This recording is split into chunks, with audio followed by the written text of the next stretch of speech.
I have always been a fan of science, always loved different things scientific, but like so many lay people, you get into a lot of technical and I am completely lost.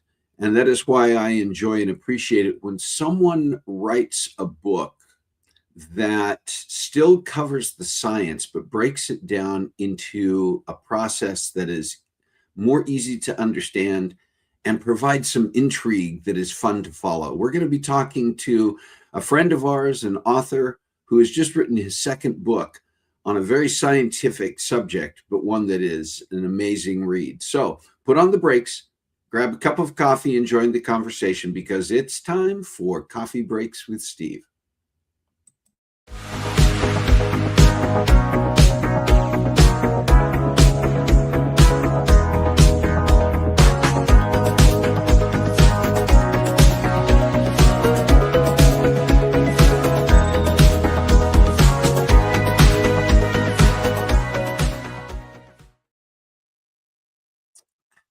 Hey, welcome to Coffee Breaks with Steve. My name is Steve, and this is the show where we come together around our virtual coffee table each week and join the conversation to chat about interesting topics with amazing guests. If you're joining us for the first time today, welcome.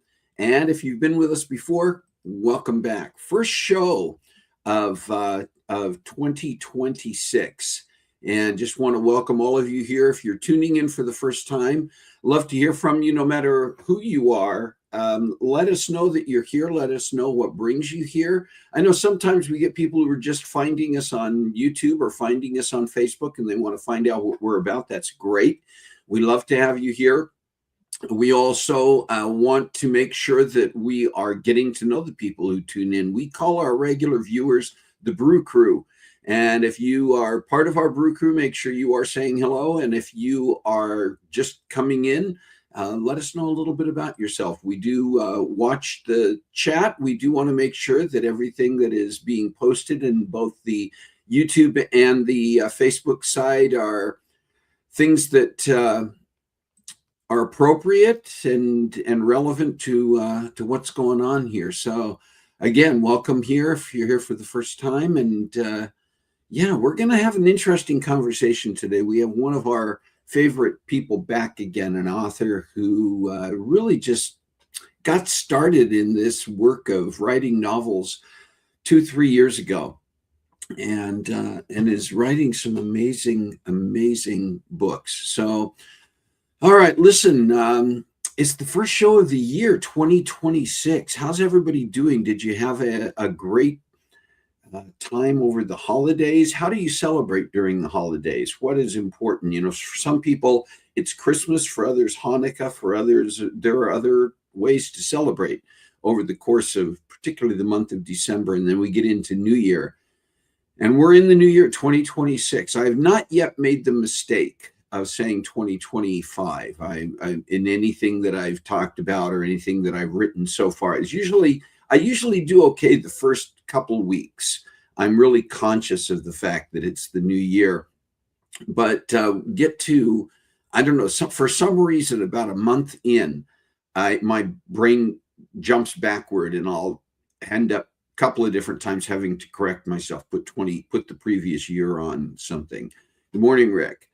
And yeah, just once again, thank you all for being here. Do join the conversation when we get to our topic today and our guest. We want you to engage and ask your questions, make your own comments. Once again, we do moderate and monitor the chat. We do want to make sure it's all right for you to have fun with it, but we want to keep all of the conversation appropriate, relevant to what's going on.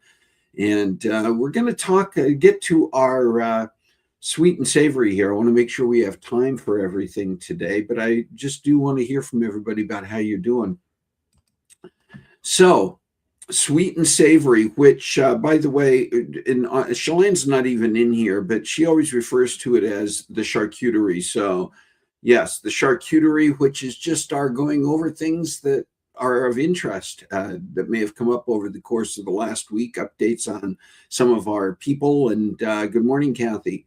And just what's happening around us. And the first one is an update about a friend of ours, Izzy Stein, songwriter, singer, musician, amazing talent. And last year, Izzy had the opportunity to do a fairly extensive tour, mostly around the United States, but she did end up as well in Europe for part of that tour. Well, she's currently on a mini tour, not nearly as extensive as the last time, but she is presently today, I think, in San Francisco, and has had a couple of concerts so far there over the last couple of days, has another one tomorrow in San Francisco, and then, as you can see from this little graphic, if it's large enough for you to pick up on your screen, she is going to be in Nevada City, then Ann Arbor, and on to Austin at the end of the month before returning to New York, which is her home base. So just also encourage you, if you are in any of those areas, I guarantee you, I have had the pleasure of seeing and hearing Izzy live in concert, and it is more than worth the time spent, the money spent to be there, whatever it takes. So if you're going to be in any of those areas, you really should consider checking out Izzy Stein and her music. And we put her website up here as well. You can go to www.izzystein. Spelling's important there, obviously. But if you go then, I think there is a tab on her website that says shows. And you can see all of this information and find out about how to get tickets. So, hello, Carla. Good to see you here. Once again, welcome everybody. If you are here for the first time, we love the fact that you're here. Let us know what has brought you to Coffee Breaks with Steve. If you're connected to our guest today or just found us online, and we hope that you will join the conversation. We have a couple of birthdays that we want to celebrate this week. First one is tomorrow. Brenda Paddock, who was on the show, if you remember our book club panel couple months back. Brenda was one of our guests for that, and celebrating a birthday tomorrow. So happy birthday, Brenda. And then Lisa Steele, another guest who has joined us multiple times, talk about a variety of topics, expert in some of the medical fields and other areas. And Lisa is celebrating a birthday on January 16th. Happy birthday to Lisa as well this week. Do you have a special day this week that didn't get to our calendar ahead of time? Let us know that in the chat. And if you have a special day coming up, an update, a news story, an item of interest for our Sweet and Savory, let us know that as well. Sid Niemeyer is here. Wow, that is excellent. You know, we always love it when our guests are able to join us live. Just seems to somehow enhance the chat. We always invite our guests to be here if they can. Some can do it. Some have conflicts and they tune in later on. So another thing is that it's worthwhile to sometimes go back and look at episodes of Coffee Breaks with Steve, even if they are ones that you have tuned into previously, because sometimes our guests are able to come in later on and they then engage and look at the comments and the questions in the chat and get back to them. So worthwhile. Anyway, good to have you here, Sid, and look forward to the conversation that's coming up. With that, and by the way, Sid he mentions here bike ride. The man is tenacious. I mean, you're gonna learn more about Sid if you haven't already met him. He was on the show a couple of years back to talk about his first book, but I've known Sid for a number of years now, and he is one of those people who is just he is young at heart. Not an old guy anyway, but he's just young at heart. And he stays fit and he stays active, and he is quite an example for all of us. Anyway, good to have you here. I want to tell you a little bit more about Sid before we get started here with our conversation. First of all, I'm just going to give you, and by the way, I mentioned at the outset of the show that I love science, but as a layperson, I can get overwhelmed by science. And I want you to listen to Sidney Niemeyer's bio here as an introduction so you know why the conversation we're about to have is so cool. Sidney Niemeyer served in various scientific leadership roles at Lawrence Livermore National Laboratory for 27 years. His early research emphasized the application of isotopic measurements in multidisciplinary studies, including cosmochemistry, geochemistry, and applications to hydrological and environmental issues. And I congratulate myself for getting through some of those words. As nuclear chemistry division leader, he began to articulate the post-Cold War need to develop a nuclear forensics capability and spearheaded its development at the international level. Later, as a detailee to the newly formed Department of Homeland Security, Sid led the DHS research program for nuclear forensics and acted as the point of contact to develop an integrated interagency capability. During his last 7 years at Lawrence Livermore, Sid also served as the executive pastor for his local church. He retired early at the lab in order to work full-time as a pastor. After he retired from his second career, Sid drew upon his lifelong love of science and mystery stories to write his fictional nuclear forensics thrillers, Atomic Peril, and the new one that we're going to be talking about today, On the Brink. In addition to his writing, Sid works as a spiritual director, volunteers as a retired pastor, and tries to keep up with his 6 children and 10 grandchildren. I have 5 grandchildren and struggle to keep up when they're all here. He is a go-getter, Carissa, you're right. So now I hope you will enjoy, and please do enjoy and engage in the chat and the conversation as we talk with author, scientist, and pastor, and just all around great guy, Sidney Niemeyer.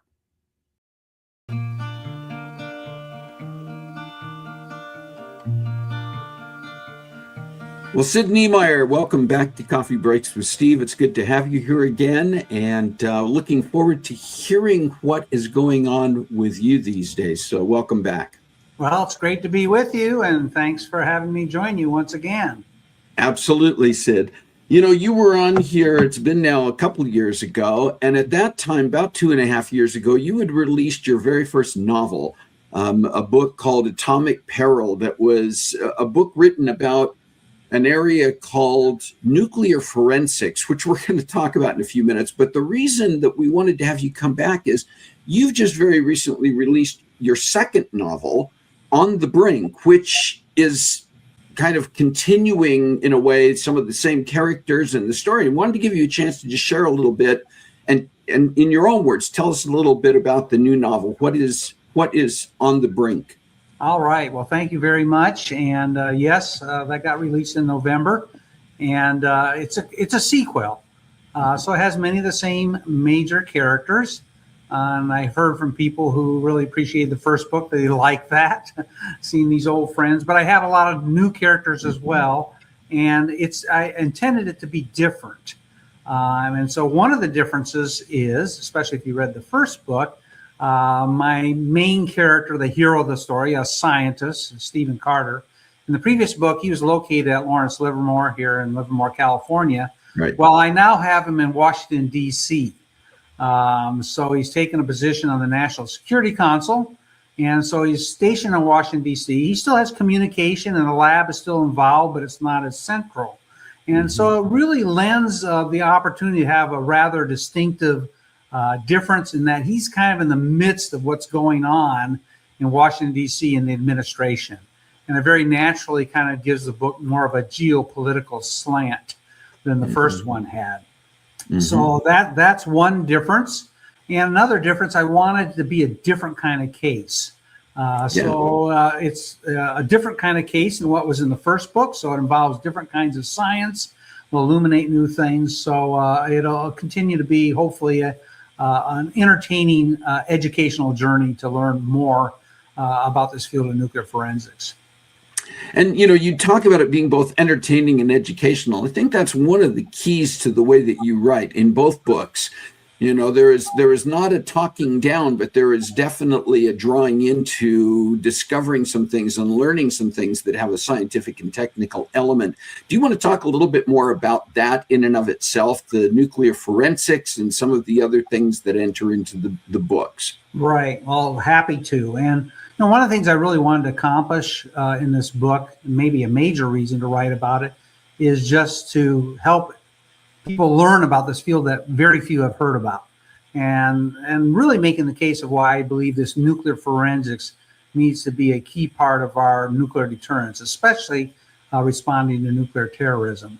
And, you know, nuclear forensics is basically developing the technical evidence that would tell you where either a bomb or nuclear material, where it might have come from, how it was made, what its origin was. And this plays the key technical part that aids the investigation.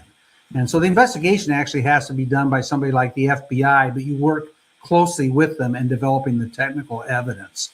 And so I wanted to write a realistic portrayal of how scientists think and work and the kind of clues they develop, but to make it very accessible to non-technical readers.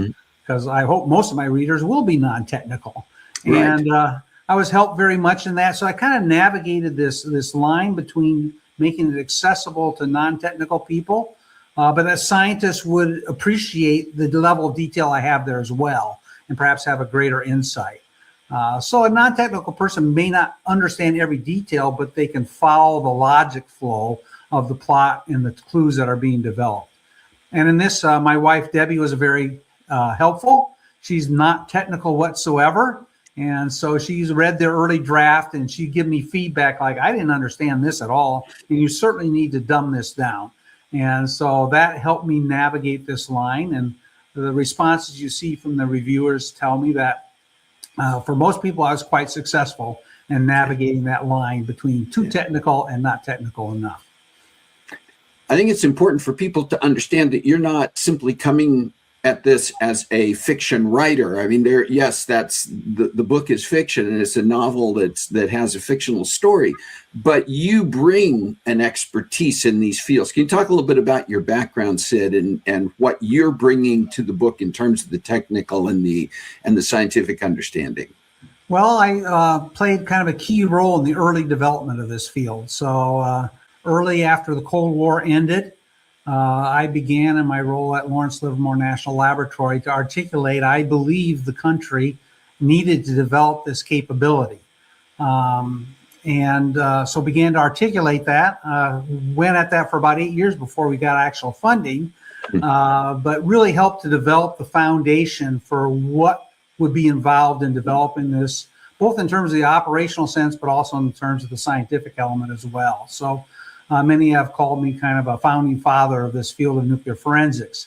So it's a field that I know as an expert, as a professional, and have seen it continue to develop over the years to this day. And basically, I just want to bring that element of, I want it to make it realistic. So people understand not only the work that scientists do, but also how they think, how they process information and develop evidence.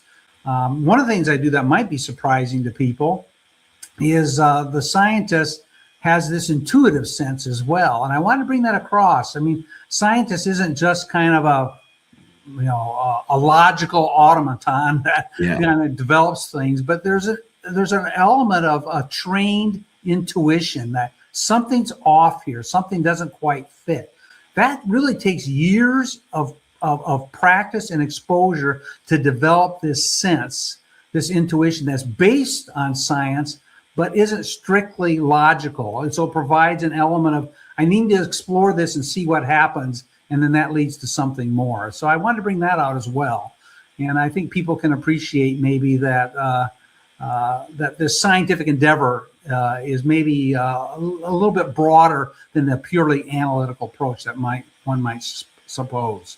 And there's another element that I just want to delve into briefly with you, because I think it's important for people to understand, is that you're a career scientist, but you're also a very strong man of faith in your own beliefs. And I think sometimes people get into this pigeonholing of science and scientists and say, well, science is over here and faith and religion are over here, and the two are contradictory. But you have lived a life of integrating both. And I'm curious a little bit, Sid, about your take on how science and faith, science and religion, science and the Bible even intersect. It's well, that's a pretty broad topic. Yes, it is. We could almost have a whole episode just on that, couldn't we? I actually have been a member ever since I was an undergraduate, so that's more than 50 years ago, of an organization. Strange name, it has the name of American Scientific Affiliation, but it's actually a group of people that come together. You're scientists, although they include scientists like social scientists as well, who are also believers. And they gather together and write articles and have conversations about this intersection between faith and science. So it's an area I read in widely and appreciate. But for me personally, as a scientist, there's never been a sense of conflict for me. As far as I'm concerned, as I learn and discover much more about this physical world, since I believe there is a creator that we can actually know personally, I'm just discovering more about how he created his masterpiece. In a sense, creation with us ultimately as a crowning piece of his creation, that's his words, not mine. We discover more and more about the artist who designed this fabulous creation in which we live. And so I don't see any possible conflict. I'm just learning more through both my faith journey and my study of scripture, as well as study of the physical world as a scientist. So they both enrich me in both dimensions. When it comes to the book, maybe a little more of a peek behind the book, the cover of the book, is originally, as I wrote the first book, it had an explicit Christian element. It's very minor. I actually had the wife of the main character be a believer. My hero was not at all. And but I was encouraged after I went to a couple writers' conferences, Christian writers' conferences, to take out the specific Christian elements, because it's a thriller that's aimed at the secular market, the general market. Right. And they said that would just really put people off. So there's a Christian worldview that's embedded in the story, but it's not explicit. Mm-hmm. And I've had people actually tell me that they really appreciate that as well. And the second book continues along that line of embodying what I call moral decisions, moral dilemmas that would reflect a sense of faith, but without bringing out specifically how faith might play a role and how the major characters make their decisions. When you wrote Atomic Peril, or were writing Atomic Peril, did you already know, or at least have a sense at that point, that you would be continuing the story with a sequel or beyond that? Yes, and I didn't really design the book to fit a trilogy, but that's what I have in mind. I think I may even spoke about that. In fact, I think one of your listeners suggested calling it a trilogy, and I haven't done it yet on Amazon. Both books are on Amazon. You can create a book series. I'm not quite sure what that does, and I don't want to muck up things in the launch. But I'm thinking about creating it as a book series, a 3-book series, and call it a nuclear forensics trilogy. So I pass it off people, and it's kind of whimsical and everything, but hopefully it's not too weird, and it would be distinctive. So what I do have in mind is a trilogy, but I want each, and basically in the trilogy, to map the spectrum of type of cases that we consider nuclear forensics. So again, in the third book, there'd be a distinctively different kind of case than what you had in the first 2 books. Mm-hmm. So what I'm doing, and we map this out when we do the possible threat scenarios, is map out the different scenarios. And so I'm trying through the 3 books to map out the 3 basic scenarios. That is nuclear materials themselves, what you do after a nuclear explosion, and what you do when you intercept an intact nuclear weapon before it's detonated. So I'm going to explore all 3 of those scenarios in the 3 books. Was writing in this fashion always something that was sort of in your, for lack of a better term, bucket list? Was this something you thought about doing at a younger age? Was this something that really developed in more recent years? And with that, what is your encouragement to people like me who are also in that kind of final third of life, maybe? I'm not going to say how old I am. Maybe it's more like the final quarter of life, but in that final set of that final era. And we may go, well, I got nothing new to offer. Well, I've always loved reading, and I've always loved mysteries and those kind of stories. I wouldn't say I ever really had a desire, like I really want to see if I can write a novel. It wasn't that. Really, the genesis of all of this, to go back a little bit, is my first wife died when I was age 47. And after she passed, I started, it's my nature, kind of processing our marriage and what happened in the 27 years we were married, and ended up writing some essays, and I shared them with a few people, and they said, you got to write more of this down. I eventually, in the first year after she died, wrote a manuscript that was a narrative. And so my intention when I retired from my second career as a pastor, my intention was, actually, what I started thinking about, what do I want to do when I retire? And I came up with about 6 things real quickly. So I had to kind of pare the list down a little bit. And but this kind of emerged. I want to go back to that manuscript that's now been sitting on the shelf for over 20 years and write it in a way that I might be able to put it out there. That's what initiated me on this course. And what happened, the first writers conference I went to, oh man, they just marked it all over and said, this is all wrong. It's narrative. These days, you have to write a memoir. It's going to kind of be a memoir of our marriage. You have to write a memoir more like a fictional book. It has to be scenes. So that planted the seed that, oh, I got to learn to write more like fiction in order to do this memoir. And so maybe I ought to try and write a fictional book after I write the memoir. And then what happened a couple of conferences later is people told me, put the memoir aside, start writing your novel first. So it just kind of emerged rather than being a long desire. And I do have to say, I mean, learning to write a thriller, it's really different from writing a scientific article or writing discipleship materials, as I have done in the past. So it took a lot of learning, a lot of time. I would tell my wife sometime, am I crazy at this point in my life trying to learn something like this? And it did take me 4 years to learn and write the first one. But the second one, well, it only took 2 years. So I'm getting faster because I've learned.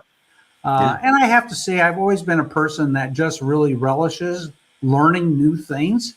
And so my wife says, you haven't really retired. You've just kind of gone on to a third career. Yeah. Yeah.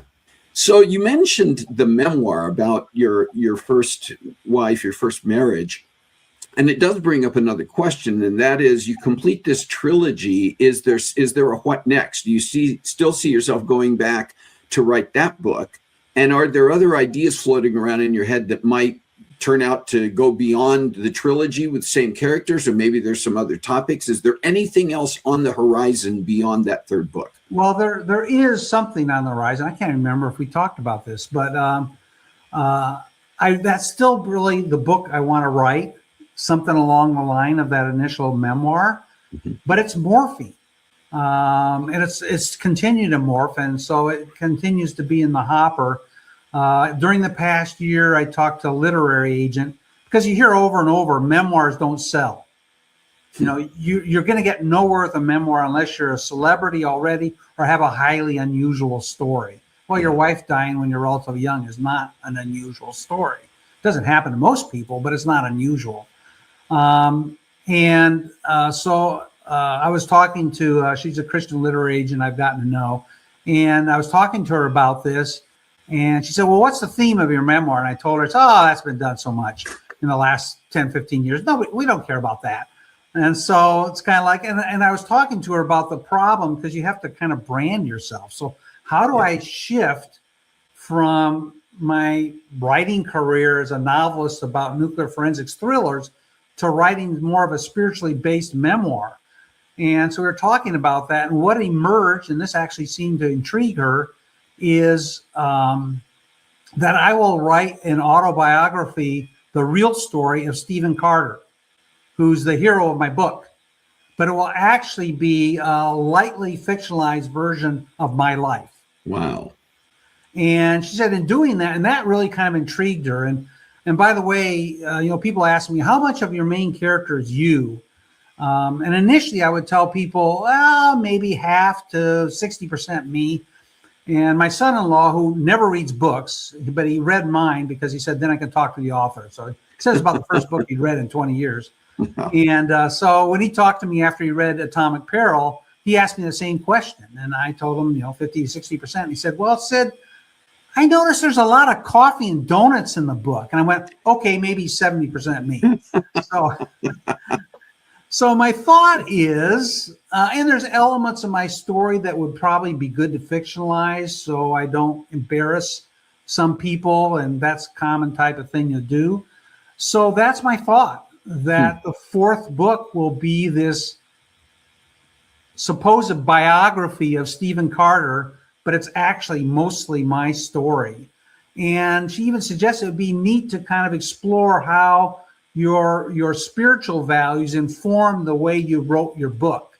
So I portray it as Stephen Carter. It was a novel. It didn't really happen to Stephen Carter. Here's his real life, but his real life would be mostly my life. So that's the thought for the fourth book, and that might be of interest to people who are real fans of Stephen Carter and the novels, to understand a little bit more about his character, i.e. me as well. I am intrigued by that concept as well, Sid. Looking forward to seeing how that might develop over time. Could twist my brain into pretzels, where I'm talking about me, but I'm talking about Steve. So we'll see how that works out. Yeah, but, that seemed to be intriguing, and the possibility I currently have in my mind. Listen, as we're getting ready to wrap up here, a couple of things. First of all, where can people find your books, both of them? Perhaps they have not even yet gotten into Atomic Peril and they want to go back and start at the beginning. Where can they find the book? So you can find both books on Amazon. Sometimes I find that people weren't finding the second book. Something was funky with Amazon when On the Brink came out. If they just searched on the title, they wouldn't find it. So sometimes you have to add my name as well. and spell it right, which is a challenge for most people. But it's on the screen here. It's on the screen. Both books are on Amazon, and that's the best place to find them. They're both in Kindle and paperback. I did hire somebody to do an audiobook for the first book. It didn't sell that well, and it cost me a lot of money. And so I took the option. It's not that great, but Amazon offers a beta version of an AI creating an audiobook. And so it didn't cost me anything. And I knew I had a reader who really only wanted to read audiobooks. He's a huge fan. He's actually the director of the previous director of the National Technical Nuclear Forensics Center. And so I put it out for him. And it's not bad. It's not bad. I've listened to part of it. It's not bad. It's not bad. It's not great, but it's not bad. And so people can get it cheap as well. Yeah. It doesn't cost nearly as much as a professionally done audiobook. So all those versions are available on Amazon. That's the place to find it. And if people want to find out more about you, where are you present online that people can learn more about Sidney Niemeyer as a person, as an author, as whatever else? Yes. Well, you always Google a person's name, that works. But my author website is SidneyNiemeyer.com. So there it is. Just put the whole name together, and you can find out that's where I have a more of my biography, my background, various things about them. But it's all centered on the book itself, on the novel writing. It's an author website. Beyond that, like I said, you just Google me and you'll find things that relate to my life at the lab, my life at the church. It's always kind of interesting. Different things come up. So, visit my website. And then that's also where you can sign up for my newsletter, follow what's going on in my writing career, and also gives you the opportunity to email me. So that's a way to contact me through my email as well. Good. Well, we're going to post the sites, all the sites and the links up here so people can see them. And just a reminder to everybody that you want to get out there and find and read On the Brink. You actually want to read Atomic Peril as well. You can read them as standalones, yes. But I strongly recommend, if you have not read Atomic Peril, get a hold of that one, get yourself started on this trilogy, and then follow it up with On the Brink. Sidney Niemeyer, thank you so much for taking the time to come back and share even more with us. And obviously, we're going to be looking forward to keeping in touch and having you back in the future as more opportunities come up for you to share about the things that you are doing and the books that you are writing. Well, thanks so much for having me again. Always a pleasure to chat with you, Steve, and thanks for hosting me on your show. Absolutely.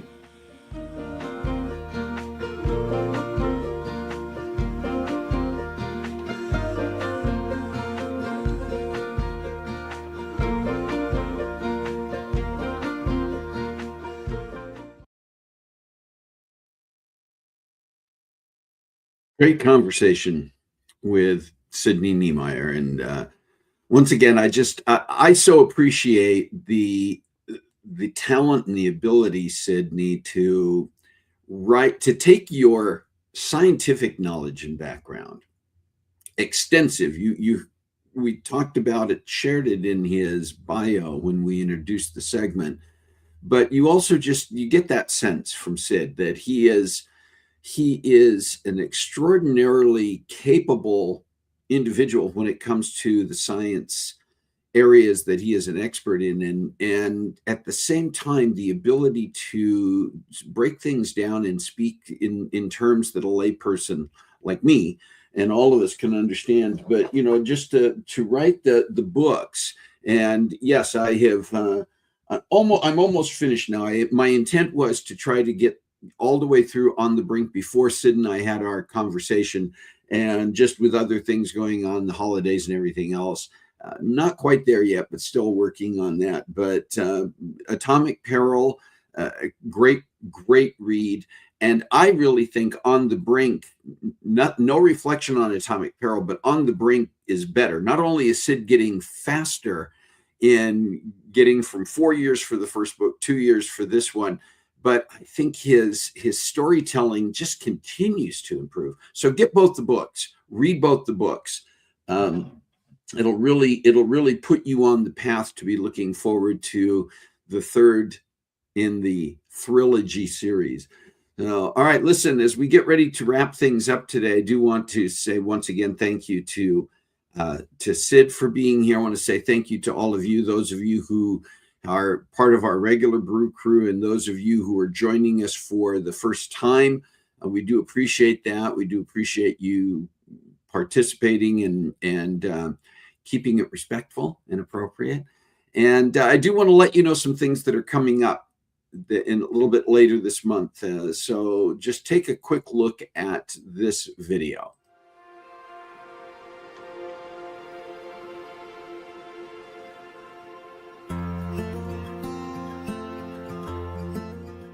I think Scotland is a sort of, it's a famous country. People have heard of it, of course, but it's somewhat under the radar, I feel. It's something of a hidden gem. And I say that because I've got all these friends who are very well travelled, and they come to visit us in Edinburgh. And for many of them, it's the first time actually to come to Edinburgh. And they look at themselves and they think, we've been to Paris, London, New York, all these famous local cities, yet they haven't been to Edinburgh, and they sort of question why, having been here, it's taken them so long.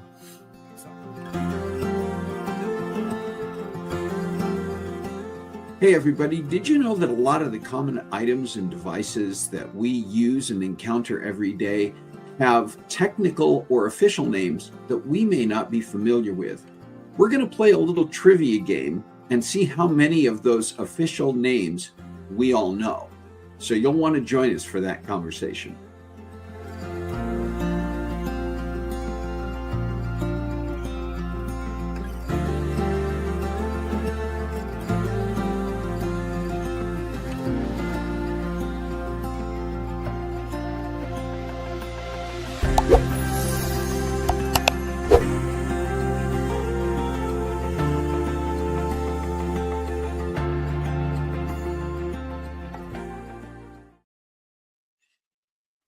Yeah, it's been really, really fun over the last few months, really.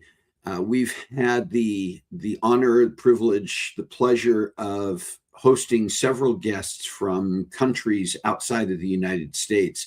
And Richard Dawson, who you saw the brief clip there, is another one of those from Edinburgh, Scotland. And yes, we just recently had a couple from Scotland on here, but this is an entirely different conversation, an entirely different approach to thinking about the country of Scotland, the city of Edinburgh, Scotland. Richard is an expert, a local expert and tour guide. And yes, we've had tour guides on not that long ago as well. But I can guarantee you every one of these conversations has its own approach, its own flavor, and you will definitely want to be here for that. And then you saw in that other clip that a couple of weeks out, we've got a topic that's going to be about having another fun game type of day here on the show, where we are going to be playing a little trivia game. And my hope is that both Carissa and Shalane will be able to join that day and be our contestants, but you will also be able to play along and be a contestant from home. And we're hoping that as we're into 2026 and brand new year, one of our plans and goals is that about once a month, we will have an episode that is around a topic that we may not have a guest, but it's about something that we can engage in, that either I will be prompting, or Carissa Shalane is our guest hosts, co-hosts on the show, will bring, or we'll play a fun game of some sort that you as our viewers can participate in. We want to make this something that the Brew Crew engages in along with us. So look forward to that. We do have additional guests and topics that are already lining up that we're in the process of getting ready for future episodes.